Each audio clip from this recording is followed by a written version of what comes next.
നമസ്കാരം. എന്നെ കേൾക്കുന്ന ഏറ്റവും പ്രിയപ്പെട്ട മറുനാടൻ പ്രേക്ഷകരെ, ഇന്നലെ വളരെ ഹൃദയഭേദകമായ ഒരു വാർത്തയെക്കുറിച്ച് ഞാനൊരു പ്രതികരണം നടത്തിയിരുന്നു. തൃശ്ശൂരിലെ ഒരു സർവം തികഞ്ഞ മിടുക്കനായ പ്രതിഭാശാലിയായ കലാകാരൻ, അദ്ദേഹത്തിന് എല്ലാ കലകളും തന്നെ വശമായിരുന്നു. ഇടയ്ക്കയും ഹാർമോണിയവും ഗിറ്റാറും കീബോർഡും അടക്കം സകല കലകളും. ഒന്നാന്തരം സംഗീതജ്ഞനാണ്, പാട്ടുകാരനാണ്, അധ്യാപകനാണ്, ഇംഗ്ലീഷ് ഭാഷ വിദഗ്ധനാണ്, ഗാന്ധിയൻ സ്റ്റഡീസിൽ അറിവുള്ളയാളാണ്. അങ്ങനെ എല്ലാ അർത്ഥത്തിലും സൗരഭ്യം പടർത്തിയിരുന്ന അനൂപ് വെള്ളാറ്റാഞ്ഞൂറിൻ്റെ അകാല മരണമായിരുന്നു വിഷയം. അനൂപിൻ്റെ മരണകാരണം എന്തെന്നൊരു പത്രത്തിലും ഉണ്ടായിരുന്നില്ല.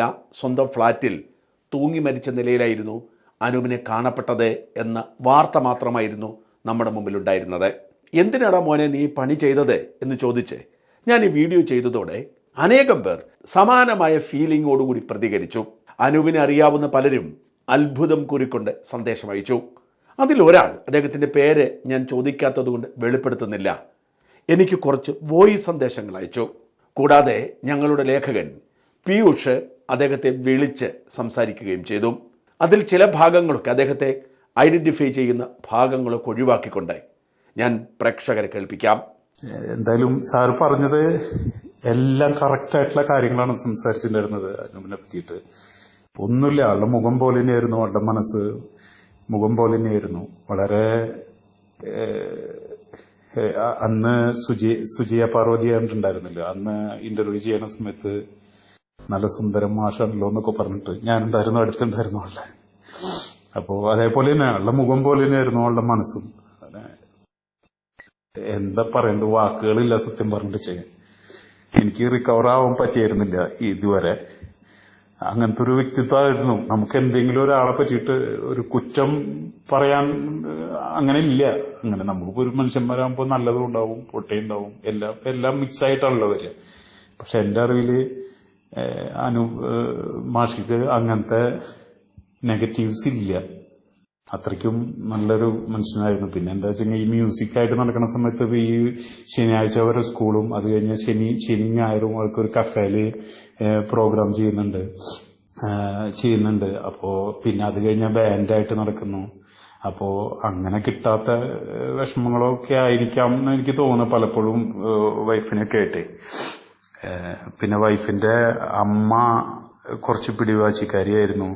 അപ്പോ അവർക്ക് ഇവിടുന്ന് കുട്ടികളെ മക്കളൊക്കെ കൊണ്ട് അവിടെ കൊണ്ടുപോയി നിർത്തണം എന്നുള്ള ഒരു വാശി പോലെ ഉണ്ടായിരുന്നു.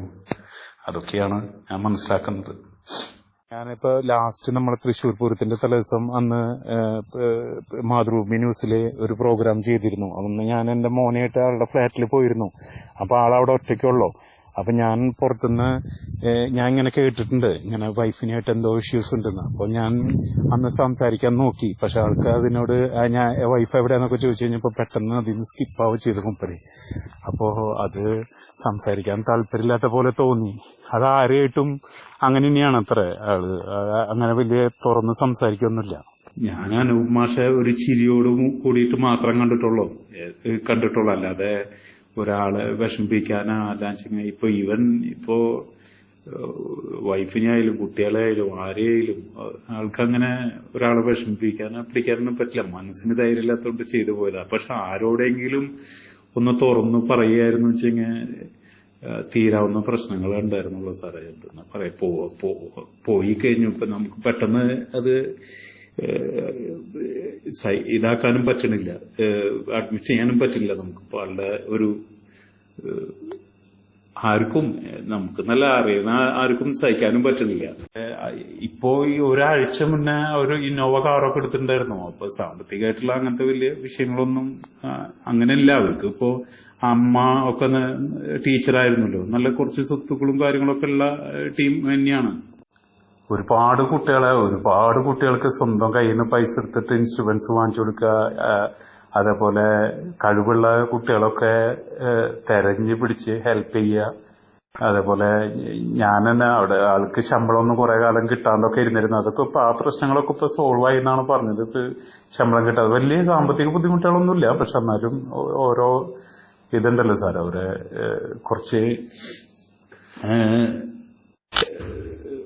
ഇഷ്യൂസ് ഉണ്ടാവുമല്ലോ പേഴ്സണലി. അപ്പോ അവരെ ഫാമിലിയിലെ ഇഷ്യൂസ് എന്ന് പറയണത് ചെറിയ ഇഷ്യൂസ് ഉള്ളത് എന്താ വെച്ചാൽ ഈ ഒറ്റമോളാണ് ആളുടെ വൈഫ്. അതേപോലെ മൂപ്പരും അതേ ഒറ്റ മോനാണ്.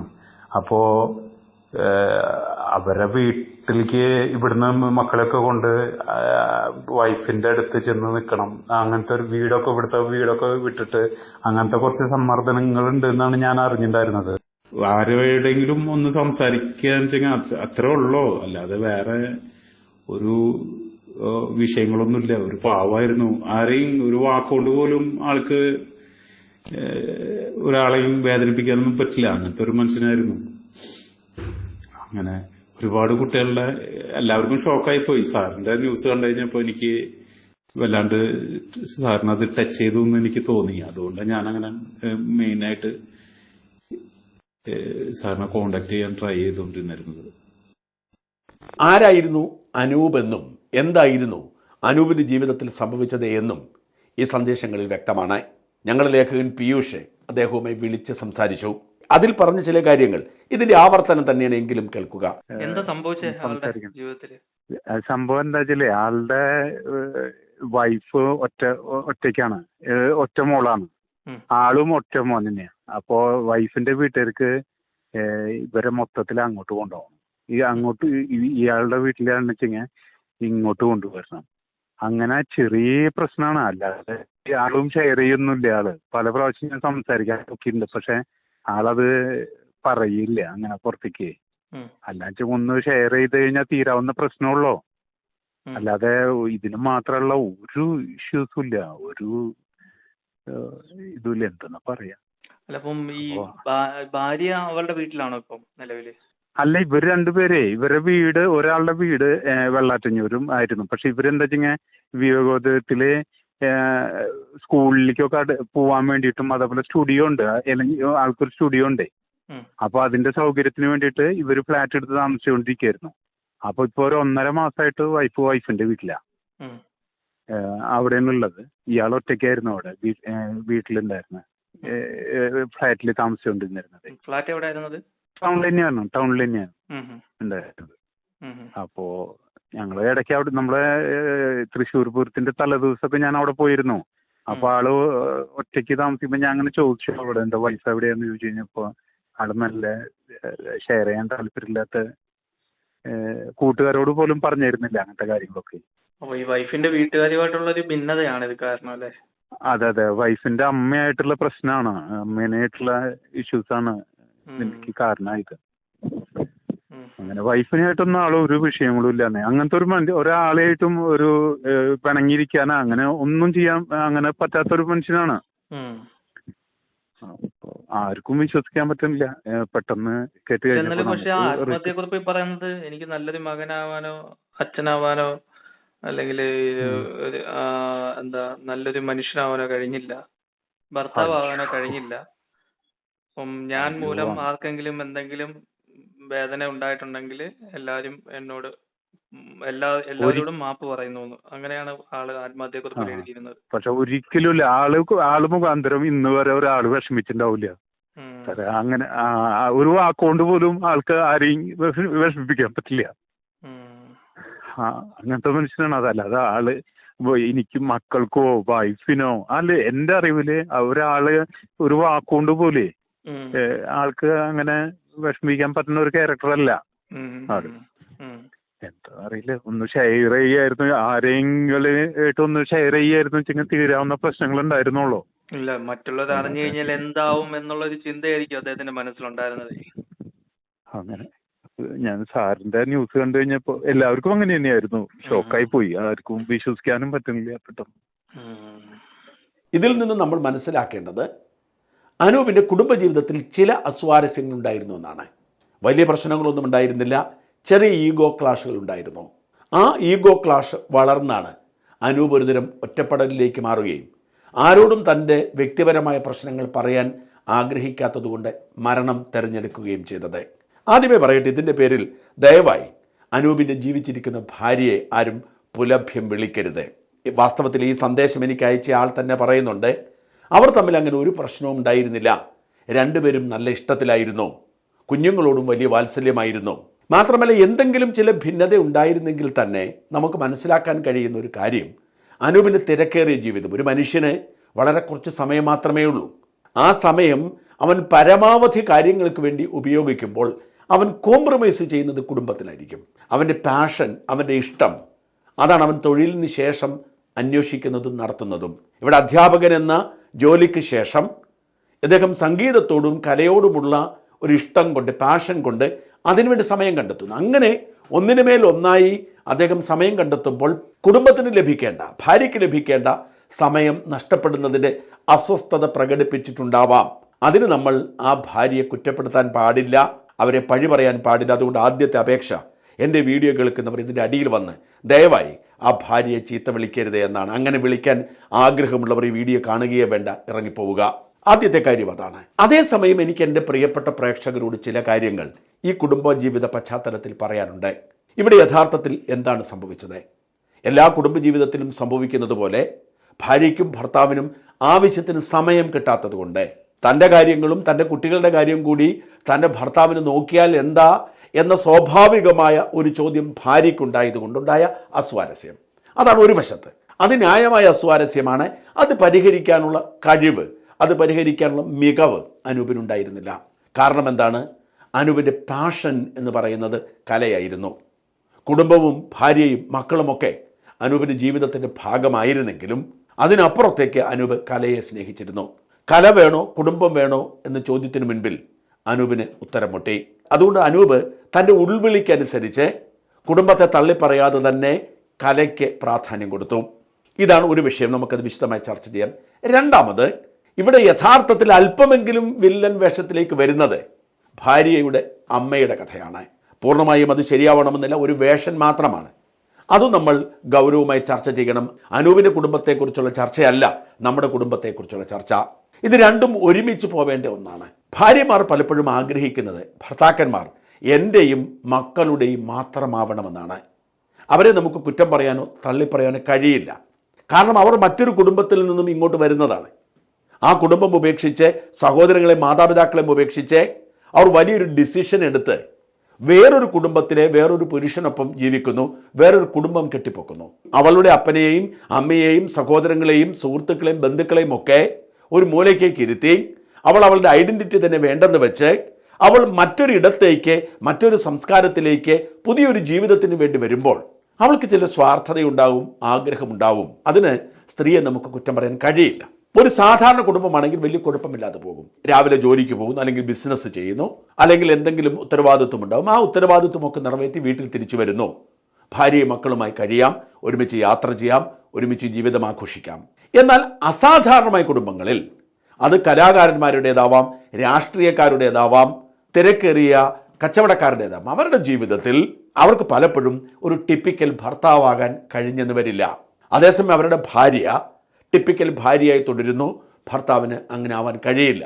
നമുക്കറിയാവുന്ന പല സെലിബ്രിറ്റി കുടുംബങ്ങളിലും ഇതിൻ്റെ പേരിൽ ക്ലാഷ് ഉണ്ട്. വളരെ തിരക്കേറിയ രാഷ്ട്രീയക്കാരൻ്റെ കുടുംബത്തിൽ അസമാധാനമാണ് എന്ന് എനിക്കറിയാം. വളരെ തിരക്കേറിയ സിനിമാക്കാരുടെ പലരുടെയും കുടുംബജീവിതത്തിൽ അസമാധാനമാണ് എന്ന് വ്യക്തമായി എനിക്കറിയാം.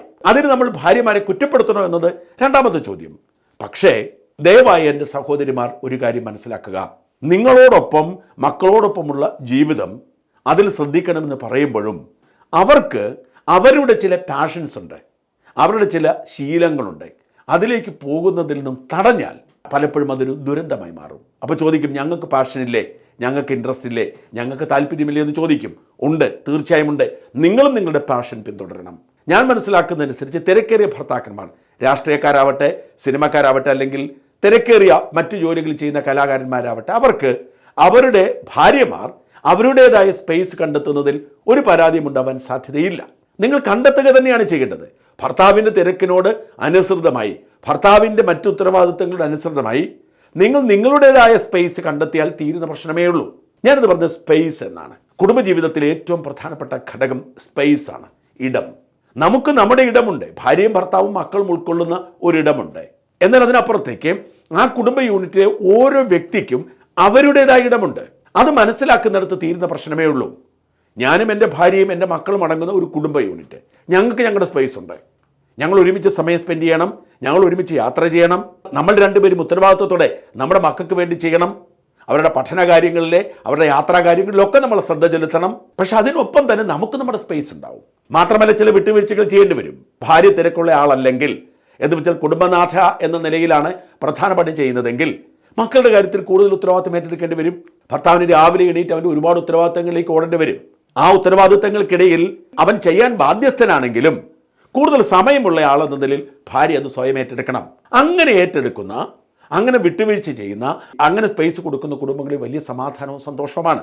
ഇവിടെ ഭാര്യ പ്രത്യേകിച്ചൊന്നും ചെയ്യാതിരിക്കുമ്പോൾ ഭർത്താവ് ഇങ്ങനെ ഓടി നടക്കുമ്പോൾ ഉണ്ടാകുന്ന അസ്വസ്ഥത മാത്രമല്ല, അറിയാതെ ചില സംശയവും ഉണ്ടാവും. അയാൾ അവിടെ പോകുന്നു, ഇവിടെ പോകുന്നു, അവരെ കൊണ്ട് നടക്കുന്നു, ഇവരെ കൊണ്ട് നടക്കുന്നു, അത് ശരിയല്ല, പാട്ട് പാടാൻ പോകുന്നു, ഡാൻസ് കളിക്കാൻ പോകുന്നു, പ്രസംഗിക്കാൻ പോകുന്നു, ശരിയല്ല എന്നൊരു തോന്നൽ കൂടി വന്നാൽ എല്ലാം കുളമായി.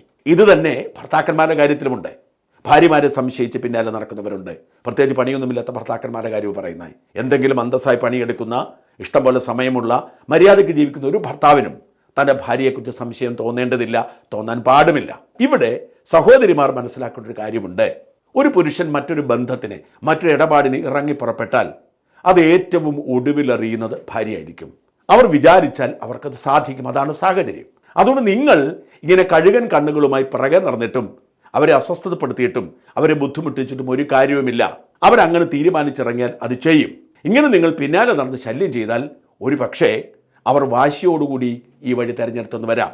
അതുകൊണ്ട് ദയവായി അവരെ അവരുടെ വഴിക്ക് വിടുക, സ്പേസ് അനുവദിക്കുക. ഇതിനിടയിൽ നമുക്കൊരു കോമൺ സ്പേസ് കണ്ടെത്താൻ കഴിയും. പലപ്പോഴും കുടുംബ ബന്ധങ്ങളിൽ പ്രശ്നമുണ്ടാകുന്നത് എങ്ങനെയാണ്? ആരെങ്കിലും എന്തെങ്കിലും വിളിച്ചു പറയും, അപ്പോൾ തന്നെ മുഖം കറുപ്പിക്കും, ചോദിക്കും, ബഹളം വയ്ക്കും, ആരുടെയെങ്കിലും ഒരു തോന്നലാവാം. എന്നാൽ അതിനെയൊക്കെ അതിജീവിക്കാൻ കഴിയുന്ന തരത്തിലേക്ക് വളർന്നാൽ ഈ പ്രശ്നം പരിഹരിക്കപ്പെടും. ഈ ഒരു പ്രധാനപ്പെട്ട കാര്യം, ഒരു മനുഷ്യൻ ആണാവട്ടെ പെണ്ണാവട്ടെ, അവൻ അവൻ്റേതായ പാഷനുണ്ട്, അവൻ്റേതായ വ്യക്തിത്വമുണ്ട്, അവൻ്റേതായ ജീവിത സ്വപ്നങ്ങളുണ്ട്. ഈ കുടുംബ യൂണിറ്റിനപ്പുറത്തേക്ക് അവൻ്റെ ആനന്ദം എന്ന് പറയുന്ന സാധനമുണ്ട്, അവൻ്റെ ഒരു സമാധാനം എന്ന് പറയുന്ന സാധനം. ഒറ്റയ്ക്ക് ഇരിക്കണമെന്ന് തോന്നുമ്പോൾ ഒറ്റയ്ക്ക് ഇരിക്കണം, ഒറ്റയ്ക്ക് കിടക്കണമെന്ന് തോന്നുമ്പോൾ ഒറ്റയ്ക്ക് കിടക്കണം. ഇത് പുരുഷന് മാത്രമല്ല, സ്ത്രീക്കും ബാധകമാണ്. അങ്ങനെ ഒരു സ്പേസ് നിഷേധിക്കപ്പെട്ടാൽ പലപ്പോഴും അസമാധാനമാവും. നമുക്കൊന്നും അടിച്ചേൽപ്പിക്കാൻ കഴിയില്ല. ഒരു കാര്യം മനസ്സിലാക്കുക, വഴക്കുണ്ടാക്കുകയും അടിവയ്ക്കുകയും ബഹളം വയ്ക്കുകയും ചെയ്യുന്നതിനേക്കാൾ അരോചകമായിരിക്കുന്നത് മുഖം കറുപ്പിക്കുന്നതാണ്. പലപ്പോഴും സ്ത്രീകൾ മുഖം കറുപ്പിക്കും.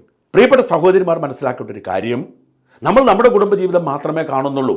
ചുറ്റിനുമുള്ളതൊക്കെ നമ്മൾ ചിരിക്കുന്ന മുഖങ്ങളാണ്. അവിടെ എന്ത് സംഭവിക്കും നമുക്കറിയില്ല. നമ്മളെക്കാൾ കഷ്ടമായിരിക്കും അവിടെയൊക്കെ. നമ്മൾ അക്കരപ്പച്ചയിൽ ജീവിക്കുന്നത് കൊണ്ടാണ്. ലോകത്തെ ഏറ്റവും സുന്ദരമായത് നമ്മുടെ കയ്യിലാണ്, ഏറ്റവും സന്തോഷകരമായി നമ്മുടേതാണെന്ന് നമ്മൾ തിരിച്ചറിയാതെ പോകുന്നു. എന്നിട്ടിങ്ങനെ ശ്വാസം മുട്ടിക്കുമ്പോൾ ഇവരുടെ അസന്തുഷ്ടി കൂടുകയാണ്. മറ്റു വഴികളിലേക്ക് അവർ പോവുകയാണ്, മദ്യത്തിലേക്ക് പോവുകയാണ്. വീട്ടിൽ സമാധാനമില്ലാത്തവരാണ് പലപ്പോഴും മറ്റു ബന്ധങ്ങൾക്ക് പോകുന്നതും മദ്യത്തിന് അഭയം തേടുന്നതുമൊക്കെ. അതുകൊണ്ട് ഒരു പരിധിവരെ ഭാര്യമാരാണ് ഭർത്താക്കന്മാരുടെ സ്വാസ്ഥ്യം കെടുത്തുന്നത്. നിങ്ങൾ എത്ര സ്വാസ്ഥ്യം കെടുത്തിയാലും നിങ്ങളൊന്നും നേടാൻ പോകുന്നില്ല. ഈ പേഴ്സണൽ സ്പേസ് എന്ന് പറയുന്നത് നമ്മൾ വിചാരിക്കുന്നതിന് അപ്പുറത്തേക്ക് പ്രാധാന്യമുള്ള ഒന്നാണ്. അത് സെൽഫ് സെൻസ് എന്ന് പറയുന്ന ഒന്നുണ്ട് നമുക്കൊക്കെ. സെൽഫ് സെൻസ്, ഒരു സ്വയം ബോധം, അഹംബോധം, അഹംഭാവമല്ല അഹംബോധം. ഈ അഹംബോധം അല്ലെങ്കിൽ സെൽഫ് സെൻസ് നമുക്ക് ഓരോ വ്യക്തിയുടെയും ജീനിൻ്റെ ഭാഗമാണ്. അത് വ്യത്യസ്തമാണ്. ആ തികച്ചും വ്യത്യസ്തമായ ഈ സെൽഫ് സെൻസിനെ അംഗീകരിക്കണമെങ്കിൽ അവർക്ക് പേഴ്സണൽ സ്പേസ് വേണം. അതില്ലെങ്കിൽ ഈ അഹംബോധം അവിടെ കിടന്ന് വഷളാകും, ബന്ധങ്ങൾ വഷളാകും. പേഴ്സണൽ ഇൻട്രസ്റ്റ്, സെൽഫ് സെൻസിൻ്റെ തുടർച്ചയാണ് പേഴ്സണൽ ഇൻട്രസ്റ്റ് അല്ലെങ്കിൽ വ്യക്തിപരമായ താല്പര്യം. ചിലർക്ക് ശബ്ദം കേൾക്കുന്നത് വലിയ അരോചകമായിരിക്കും, ചിലർക്ക് ശബ്ദം കേൾക്കുന്നത് ഇഷ്ടമായിരിക്കും. കുട്ടികൾ കിടന്ന് ബഹളം വയ്ക്കുമ്പോൾ കുട്ടികൾ അവരുടെ സ്വഭാവം കാണിക്കുന്നു, ബഹളം വയ്ക്കുന്നു, ആലമ്പുണ്ടാക്കുന്നു. ഭാര്യയ്ക്ക് ഇത് ഇഷ്ടപ്പെട്ടെന്ന് വരത്തില്ല, ഭർത്താവിന് കുഞ്ഞുങ്ങളിലെ ബഹളം വയ്ക്കട്ടെ എന്ന മനോഭാവമായിരിക്കും. ഇതാണ് പേഴ്സണൽ ഇൻട്രസ്റ്റ്. ചിലർക്ക് കവിത വായിക്കുന്നതായിരിക്കും ഇഷ്ടം, എന്നാൽ പങ്കാളിക്ക് കവിത കേട്ട കലിപ്പായിരിക്കും. ഒരാൾക്ക് പാട്ട് കേൾക്കുന്നതായിരിക്കും ഇഷ്ടം, മറ്റൊരാൾക്ക് പാട്ട് ഇഷ്ടമായിരിക്കില്ല. ഒരാൾക്ക് ഒരുപാട് വർത്തമാനം പറയുന്നതായിരിക്കും ഇഷ്ടം, മറ്റൊരാൾക്ക് വർത്തമാനം ഇഷ്ടമാവില്ല. ഇതിനെല്ലാം സ്പേസ് കൊടുത്താൽ മാത്രമേ കുടുംബജീവിതം മുമ്പോട്ട് പോകൂ. അതുപോലെ മറ്റൊന്ന് ഇമോഷണൽ റീചാർജ്. അതായത് നമുക്കൊരു ഇമോഷണൽ റീചാർജ് ഉണ്ടാവണം. നമ്മളിങ്ങനെ ജോലി ചെയ്ത് ടെൻഷൻ അനുഭവിച്ച് ഉത്തരവാദിത്തങ്ങൾ നിറവേറ്റി നമ്മളിങ്ങനെ മുമ്പോട്ട് പോകുമ്പോൾ നമുക്കൊരു ഇമോഷണൽ റീചാർജ് ഉണ്ടാവണം. നമ്മൾ ഇതിൽ നിന്നൊക്കെ വ്യത്യസ്തമായി എന്തെങ്കിലുമൊക്കെ ചെയ്ത് നമ്മൾ അതിനൊരു ആനന്ദം കണ്ടെത്തണം. എൻ്റെ ഏറ്റവും വലിയ ആനന്ദം കൃഷിയാണ്. രാവിലെ 4 മണിക്ക് തുടങ്ങുന്ന തൊഴിലിലൂടെ ഞാൻ ഇങ്ങനെ കഷ്ടപ്പെട്ട് നടന്നിട്ട് അതിനെല്ലാം മറക്കുന്നത് കേസും കോടതിയും ബഹളവും തെറിവിളി ചീത്തവിളിയും ഒക്കെ കഴിഞ്ഞ് ആളുകളുടെ തെറ്റിദ്ധാരണയൊക്കെ കഴിഞ്ഞ് വൈകുന്നേരം കൃഷിയിടത്തിലിറങ്ങി 2 മണിക്കൂർ കൊതുകടിയൊക്കെ കൊണ്ട് വേർപ്പൊഴുക്കി ശരീരത്തിൽ പരിക്കൊക്കെ പറ്റി പണിയെടുക്കുമ്പോൾ എന്തൊരു സുഖമാണെന്നറിയാമോ? ഇതാണ് ഇമോഷണൽ റീചാർജ് എന്ന് പറയുന്നത്. അപ്പോൾ അതിനും പേഴ്സണൽ സ്പേസ് ആവശ്യമാണ്. ഇത്തരത്തിൽ വ്യക്തിപരമായി ജീവിതത്തിൻ്റെ സ്പേസ് തിരിച്ചറിയാത്തിടത്താണ് പലപ്പോഴും പ്രതിസന്ധി രൂപപ്പെടുന്നത്. അതുകൊണ്ടാണ് ഞാൻ പറയുന്നത്, കുടുംബജീവിതം സുഗമമായി മുമ്പോട്ട് പോകണമെങ്കിൽ നമ്മൾ ഈ ഒറ്റ ബുദ്ധി പിടിവാശി അവസാനിപ്പിച്ചാൽ മതിയാവും. ഇവിടെ അനൂപിൻ്റെ ഭാര്യ ഒറ്റബുദ്ധിക്കാരിയാണെന്നല്ല ഞാൻ പറഞ്ഞു വരുന്നത്. അനൂപിൻ്റെ ജീവിതത്തിൽ സംഭവിച്ചത് ഭാര്യയല്ല, അതിനേക്കാൾ പ്രധാനപ്പെട്ടത് ഒരു കാര്യത്തിൽ തീരുമാനമെടുക്കാൻ അവർക്ക് കഴിയുന്നില്ല. ആ തീരുമാനം അനൂപിൻ്റെ ഭാര്യയുടെ കുടുംബത്തിന് ഇടപെടലാണ്. അനൂപ് ഒരു മകനാണ്, ഭാര്യ ഒരു മകളാണ്. എവിടെയായിരിക്കണം അവരുടെ സെറ്റിൽമെൻറ്റ് എന്ന ഒരു ചോദ്യമുണ്ടായി. അനൂപിന് ആഗ്രഹം തൻ്റെ നാട്ടിൽ തൻ്റെ സ്വപ്നങ്ങളും ആഗ്രഹങ്ങളുമായി തൻ്റെ കുടുംബത്തോടൊപ്പം ജീവിക്കാനാണ്. എന്നാൽ ഭാര്യയുടെ വീട്ടുകാർ ആഗ്രഹിക്കുന്നത് ഒറ്റ മകളാണല്ലോ, അവരിങ്ങോട്ട് വരട്ടെ, ഇവിടെ താമസിക്കട്ടെ എന്നാണ്. വാസ്തവത്തിൽ അനൂപിൻ്റെ ഭാര്യയും ആഗ്രഹിച്ചത് അനൂപിനൊപ്പം ജീവിക്കാനാവാം. പക്ഷേ മാതാപിതാക്കളെ നിഷേധിക്കാൻ അവർക്ക് കഴിയാതെ വന്നു. ഇതൊരു ഗൗരവമേറിയ വിഷയമാണ്, ഇതും ചർച്ച ചെയ്യേണ്ടതാണ്. ദയവായി മാതാപിതാക്കളോടുള്ള എൻ്റെ അഭ്യർത്ഥന, നിങ്ങൾ പെൺമക്കളെ കെട്ടിച്ചു വിട്ടാൽ പിന്നെ അവരുടെ പിന്നാലെ നടക്കുന്നത് അവസാനിപ്പിക്കുക. ഗൗരവമേറിയ വിഷയമാണ്, നമ്മൾ അറിയാതെ ചെയ്യുന്ന വിഷയമാണ്. ഈ വിഷയത്തെക്കുറിച്ച് എന്തെങ്കിലും ശാസ്ത്രീയ പഠനമുണ്ടോയെന്നറിയാൻ ഞാൻ മലയാളത്തിൽ നിന്ന് സെർച്ച് ചെയ്ത് നോക്കി. ഒരൊറ്റ വരി കിട്ടുന്നില്ല. ചില മുസ്ലിം കുടുംബജീവിതവുമായി ബന്ധപ്പെട്ട ഉപദേശങ്ങളുണ്ടെന്നല്ലാതെ മലയാളത്തിൽ അങ്ങനെ ഒരു ലിറ്ററേച്ചറേ ഇല്ല. നമ്മുടെ ഭാഷ എത്ര ദരിദ്രമാണെന്ന് എനിക്ക് തോന്നി. ഇംഗ്ലീഷിൽ സെർച്ച് ചെയ്യാൻ സ്കോപ്പ് കുറവാണ്. കാരണം ഇംഗ്ലീഷിൽ വിവാഹത്തിന് മാതാപിതാക്കൾക്ക് റോളൊന്നുമില്ല. അതുകൊണ്ട് വിവാഹാനന്തരം മക്കളെ എങ്ങനെ കൈകാര്യം ചെയ്യണം എന്നതിനെക്കുറിച്ച് ഇംഗ്ലീഷിലൊരു ലിറ്ററേച്ചർ ഉണ്ടാവേണ്ട കാര്യമില്ല. എന്നിട്ടും ചിലതൊക്കെ ഉണ്ട്. അതുകൊണ്ടാണ് ഞാൻ പറയുന്നത്, നമ്മുടെ ഒരു ഗ്രേ ഏരിയയാണ് വാസ്തവത്തിൽ വിവാഹാനന്തരം മക്കളോട് എങ്ങനെ കൈകാര്യം ചെയ്യണമെന്ന്. അത് ആണാണെങ്കിലും പെണ്ണാണെങ്കിലും, പ്രത്യേകിച്ച് പെണ്ണാണെങ്കിൽ. പെൺകുട്ടികളെ കെട്ടിച്ച് വിട്ട് കഴിഞ്ഞാൽ അവരെ അവരുടെ പാട്ടിന് വിടുക. ചില മാതാപിതാക്കളുണ്ട്, അവരുടെ കൂടെ പോയി താമസിക്കും, അവരുടെ വീട്ടിൽ പോയി. അങ്ങനെ ചെയ്യരുത്. അവിടെ പോയി താമസിക്കേണ്ടത് അവർക്ക് കുഞ്ഞുങ്ങളുണ്ടാവുമ്പോൾ ആ കുഞ്ഞുങ്ങളെ നോക്കാനാണ്. കുഞ്ഞുങ്ങളെ നോക്കേണ്ട ആവശ്യം അവർക്കതൊരു ആവശ്യമാണെങ്കിൽ നമ്മൾ പോകണം. അവരുടെ ആവശ്യം കഴിഞ്ഞു, അവർക്ക് കുഞ്ഞുങ്ങളെ നോക്കാൻ വേറെ സംവിധാനമുണ്ട്, ഡ്യൂട്ടി അറേഞ്ച് ചെയ്യുന്നത് തിരിച്ചു പോകണം. ഒരിക്കലും പോയി നിൽക്കരുത്. മക്കളുടെ പിന്നാലെ നടക്കുക, അവരുടെ തീരുമാനത്തിൽ ഇടപെടുക, അവരെ കൊണ്ട് തിരുത്തിക്കുക, അവരോട് വാശി കാണിക്കുക, ഇതൊന്നും ശരിയല്ല. ജീവിതത്തിൻ്റെ വാർദ്ധക്യത്തിൽ ഇത്തരം പിടിവാശികളൊക്കെ ആളുകൾക്കുണ്ടാവും.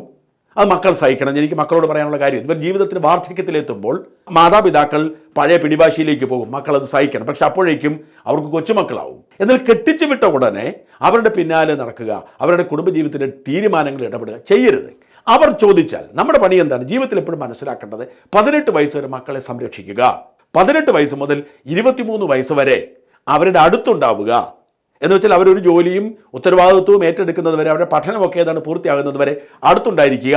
ഇടപെടേണ്ട സാഹചര്യം ഉണ്ടായെങ്കിൽ ഇടപെടാം, അടിച്ചേൽപ്പിക്കരുത്. മക്കളെ അങ്ങനെയാണോ അങ്ങനെയല്ല എന്ന് പറഞ്ഞ് അവർക്കൊരു സംരക്ഷണം ഒരുക്കി അവർക്കടുത്തൊരു ഉപദേശകനെ കൂടാം, അടിച്ചേൽപ്പിക്കരുത്. അവർ പറയുന്നതിനെ തിരുത്തുകയോ എഡിറ്റ് ചെയ്യുകയോ ചെയ്യാൻ മാത്രമേ ഈ പ്രായത്തിൽ അധികാരമുള്ളൂ. 23 കഴിഞ്ഞാൽ പിന്നെ പരമാവധി മക്കളുടെ കാര്യത്തിൽ ഇടപെടാതിരിക്കുക, അവർ സഹായം ചോദിക്കുമ്പോൾ മാത്രം ചെയ്യുക. ഇതായിരിക്കണം ഒരു പാരൻറ്റിങ് എന്ന് പറയുന്നത്. ഇനി വിവാഹം കഴിഞ്ഞാൽ അപ്പോഴേ തീർന്നു. വിവാഹം കഴിഞ്ഞാൽ നമ്മുടെ ഒരു കണ്ണുണ്ടാവണം, ഒരാവശ്യമുണ്ടെങ്കിൽ സഹായിക്കണം, അവരുടെ തുറന്നു പറയാൻ മടിക്കുന്ന കാര്യങ്ങൾ മനസ്സിലാക്കാൻ കഴിവുണ്ടാവണം. പക്ഷെ ഒരിക്കൽ പോലും അവർ അവിടെ താമസിക്കണോ ഇവിടെ താമസിക്കണോ, അവർക്ക് മക്കളുണ്ടാവണോ പെൺമക്കളുണ്ടാവണോ, ജോലി സ്ഥലത്ത് പോകണമോ വിദേശത്ത്, ഇതിലൊന്നും നമ്മളോട് ഉപദേശം തേടിയിൽ മാത്രമേ പറയാവൂ, അടിച്ചേൽപ്പിക്കാൻ പാടില്ല. ഇവിടെ അനൂപിൻ്റെ ഭാര്യയുടെ അമ്മയ്ക്ക് തൻ്റെ മകൾ തന്നോടൊപ്പം ഉണ്ടാവണമെന്ന് വാശിയുണ്ടായി. ആ വാശിയാണ് അനൂപിൻ്റെ ജീവൻ അവസാനിക്കുന്നതിന് കാരണമായത്. അനൂപ് ഒരു നല്ല മനുഷ്യനാണ്. അനൂപിന് തൻ്റെ ഭാര്യയെയും ഭാര്യ മാതാവിനെയും വേദനിപ്പിക്കാൻ വിഷമമാണ്. തൻ്റെ നാടിനോടുള്ള ഇഷ്ടം, തൻ്റെ വ്യക്തിപരമായ താല്പര്യങ്ങൾ, അതൊക്കെ മറികടക്കാൻ മടിയാണ്. അതുണ്ടാക്കിയൊരു സമ്മർദ്ദത്തിൽ അനൂപ് ജീവൻ വേണ്ടത് വെച്ചു. ഇതുകൊണ്ട് ആർക്ക് നഷ്ടമുണ്ടായി? ആത്യന്തികമായി അനൂപിൻ്റെ ഭാര്യയ്ക്കും മക്കൾക്കും. ഭാര്യ ചെറുപ്പക്കാരിയാണ്, ഒരു പക്ഷെ കുറച്ച് കഴിയുമ്പോൾ ഇതെല്ലാം മറന്ന് മറ്റൊരു വിവാഹത്തിലേക്ക് പോയെന്ന് വരാം. പക്ഷെ മക്കളോ, അവർക്കൊരിക്കലും അപ്പനില്ലാതാവും. അവർക്കൊരു പകരം അപ്പനെ കിട്ടില്ല. വാസ്തവത്തിൽ ദയവായി മക്കളുടെ കാര്യത്തിലുള്ള ഈ ഇൻട്രൂഷൻ, മക്കളുടെ കാര്യത്തിൽ നടത്തുന്ന അനാവശ്യമായ ഇടപെടൽ നമ്മളാരും ചെയ്യരുത്. എനിക്കെൻ്റെ പ്രിയപ്പെട്ട സഹോദരി സഹോദരന്മാരോട്, ഭാര്യമാരോട്, ഭർത്താക്കന്മാരോട്, മാതാപിതാക്കളോട് സ്നേഹപൂർവ്വം പറയാനുള്ള കാര്യം ഇതാണ്. ഓരോ വ്യക്തിക്കും ഓരോ വ്യക്തിത്വമുണ്ട്, ഓരോ ഇഷ്ടങ്ങളുണ്ട്. അതിലേക്ക് നമ്മൾ അനാവശ്യമായി കടന്നു കയറുമ്പോൾ അവസാനം എത്തപ്പെടുന്നത് ഇത്തരം പ്രതിസന്ധികളിലാവും. ചിലർക്കൊക്കെ മരിക്കാനുള്ള ധൈര്യമുണ്ടാവും. അനൂപിനെ പോലെ ചിലരൊക്കെ കടുങ്കൈ ചെയ്യും. മറ്റു ചിലർ അതിനൊന്നും തുനിയില്ലെങ്കിലും ആ ഇക്വേഷൻ നഷ്ടപ്പെട്ട്, ആ സമാധാനം നഷ്ടപ്പെട്ട് അടിപിടിയായി ജീവിക്കുന്ന കാലമുണ്ട്. പലപ്പോഴും കുടുംബജീവിതത്തിൽ അസമാധാനങ്ങളുടെ കാരണം ഇതൊക്കെയാണ്. ദയവായി ഇത് കേട്ട ആർക്കെങ്കിലും തെറ്റുതിരുത്താൻ കഴിയുമെങ്കിൽ തിരുത്തുക. ജീവിതം നിങ്ങളുടേതാണ്. ആത്യന്തികമായി ഇത്തരം സാഹചര്യങ്ങളുടെ ഗുണഭോക്താക്കൾ നിങ്ങൾ തന്നെയാണ് എന്ന് മറക്കാതിരിക്കുക.